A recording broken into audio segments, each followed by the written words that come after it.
Yeah, I think once you adjust for inflation, the aid budget's pretty much standing still. But that is a good outcome because in the forward estimates, the aid budget was actually due for a cut this year. So that cut has been postponed. It hasn't been, taken out of the picture altogether. It's just been postponed by a year. But yeah, in the short term, it is good that we're not cutting aid at this sort of time where there are multiple crises, and there will be additional money both for our immediate Pacific neighbourhood, but also for the global response to the pandemic. Yeah. So where specifically do you see the money going? Of course, the Pacific has been getting increased focus and attention as China has been spreading its tentacles. We've just had the Solomon Islands fracas. Is it most critical that the Pacific gets the lion's share of the aid? Well, the Pacific's certainly been the priority for this government because, in fact, since coalition came into office in 2013, I mean, they've cut aid, really quite heavily by about a quarter once you take account of inflation. But aid to the Pacific's not only been protected, it's actually been increased.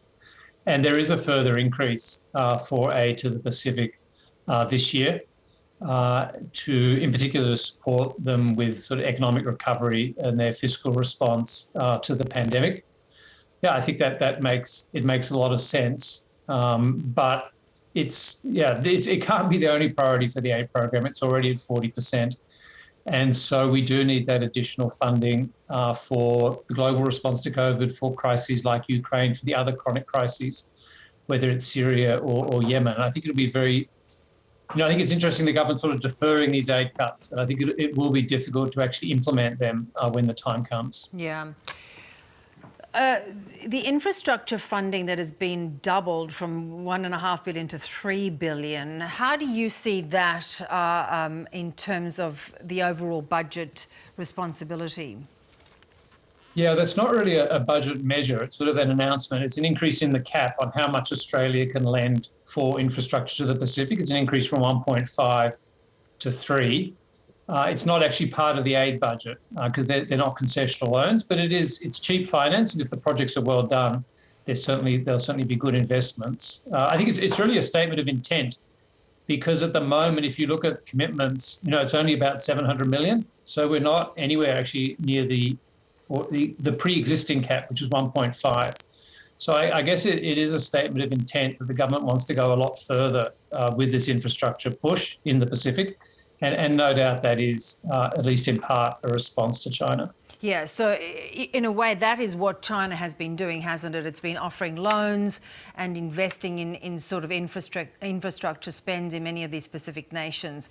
Is that, do you think, going to match, or are countries not necessarily taking up what's on offer? Well, I think from the point of view of the countries, they'll take whatever is on offer if it makes sense for them. And so they'd welcome this additional funding from Australia, whether it's for infrastructure or whether it's the additional grant funding that's available. But there's nothing to stop them taking that money and then taking money or entering into other agreements with China. It is possible for countries to play on both sides. And I think that's that's what Australia is finding out. Yeah, we can give more aid, and that is it's welcomed, but it's not necessarily going to stop China forming deeper relationships with these countries as well. Yeah, indeed. What else did you pick up from the budget that was not necessarily Pacific related? Well, I think it's good that we're providing additional funding to the COVAX facility. That's the global the global facility that purchases vaccines on behalf of developing countries. And we've really been a laggard in terms of that facility. And we've also made a big contribution to the Coalition on Pandemic Preparedness. And I think that's a really good investment because, we've got to think longer term. This is not going to be the last pandemic that we face. And as a global community, we've got to make that longer-term investment in being ready to deal with these pandemics and come up with vaccines sort of much more quickly. And Australia's really stepped up on that from, about 10 million to 100 million. It is over 5 years, but it's a very significant increase. And I think that's it's a big step in the right direction. I mean, many people were disappointed with the lack of commitment to any further climate change funding that, of course, for our near neighbours is so critical. That's right. I think that, we are ultimately constrained. However many good individual initiatives there are, and they are there, whether it's on the pandemic or climate change, there are some big gender initiatives, but we are ultimately constrained by the total aid budget. And while there has been a reprieve this year, there are cuts scheduled for next year. And if you step back, you do see that we're on a downward trajectory. And we are now one of the least generous donors, among that traditional group of OECD donors in the world. The index that countries use to measure, to compare themselves, is that aid to GNI, or aid to output ratio. And, at one point we were aiming for 0.5. We got to about 0.3, which is about the global average. But now we're actually down at 0.2.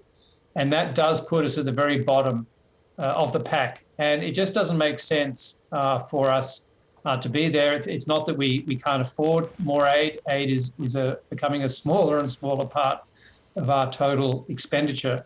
And I think ultimately, either this government or whoever wins the election, that's the bigger issue they have to grapple with, that given both the local demands on our aid program and the global demands, we really have to think about increasing our aid at the aggregate level and in a sustained way, not just through these one-off, one-year temporary increases. Yeah. Stephen, really appreciate your analysis tonight. Thank you so much. Thanks, Beverly.